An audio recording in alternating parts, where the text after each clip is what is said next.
On Wednesday, a Gazette notification by the Ministry of Finance announced that virtual digital assets, including cryptocurrencies, would now be under the ambit of the Prevention of Money Laundering Act. This is said to have widespread impact on the now ailing crypto industry. Our correspondent Akanksha Chaturvedi caught up with Yarek Yakubche, currently the head of law enforcement at Binance and formerly an analyst at Europol, to understand this issue. My first question is about the latest notification by India's Finance Ministry. They bought crypto transactions under the Prevention of Money Laundering Act. So what do you think? Is this move a positive one for the industry, or is it going to slow down the growth of the industry, and how is it going to impact cyber frauds and financial transactions like that? So let us know, please. Yeah, thank you. This is a good question. Of course, generally speaking, at Binance, we do welcome opportunities to actively engage with regulators, and we definitely do support clear rules of the game, clear regulations, because, of course, we believe that there has to be a set of defined rules by which cryptocurrencies have to behave. So having a clear regulatory framework is a definitely step in the positive directions. And of course, Binance and other large cryptocurrency exchanges will have to carefully study these rules and behave accordingly. When it comes to the actual cooperation with law enforcement and compliance and fighting criminals, I believe there won't be too many surprises in this end, because Binance is already compatible with legislation in many other jurisdictions, and often we go far above of what is necessary. So we can then, of course, discuss the individual compliance bits and pieces if we have time to go into greater details.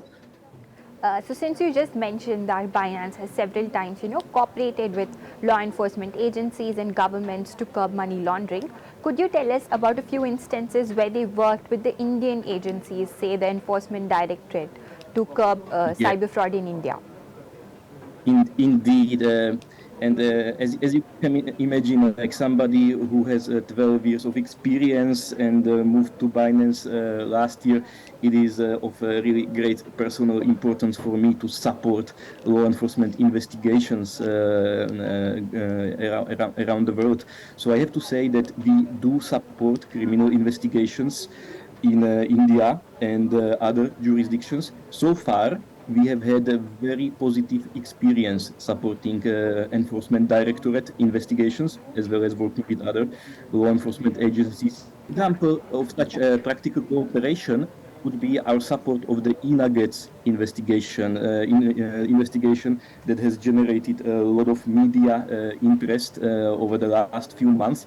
And during this investigation, we have provided extensive support to Enforcement Directorate, often under very short deadlines. And as you have noticed in the media, our cooperation led to identification of the suspects and ultimately led to a substantial seizure of funds. So this was one of the great examples of the public-private cooperation. What are your views on CBDCs? And do you think, like governments say that they'll help in curbing down money laundering, they'll help in curbing down cyber fraud? What's your take? Yeah, of course, this is a question for the governments to implement. So it would be kind of patronizing from my perspective as a cryptocurrency investigator working for a private company to basically give my views on what governments and central banks will be doing.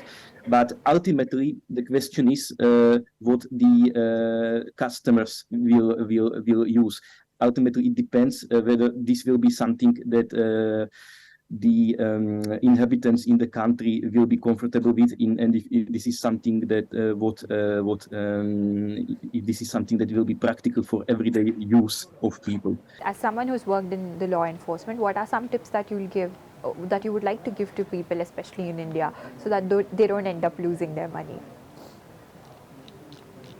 Yeah, indeed. And of course, I'm not pretending that cryptocurrency is immune to criminal activities. Unfortunately, there are many criminal actors who are using the popular narrative of cryptocurrencies, and they are creating scam websites and different Ponzi schemes and different investment schemes that try to attract naive investors. And unfortunately, many of these platforms are fraudulent from the very beginning. These platforms, their only objective is to attract people to invest the funds, and in many cases they actually display the accounts, the balance on the accounts that is growing. They made people invest more and more money, and of course, the people will realize these sites are scams only at the moment when they will not be able to withdraw any funds from the platform. So my advice is do your own research. Take a look at which platforms are most popular. Take a look at whether these platforms actually are used by millions of people, if these platforms were tested through time, if these platforms can guarantee that they have billions in assets, so that you will decrease your counterparty risk, so that you will decrease the risk.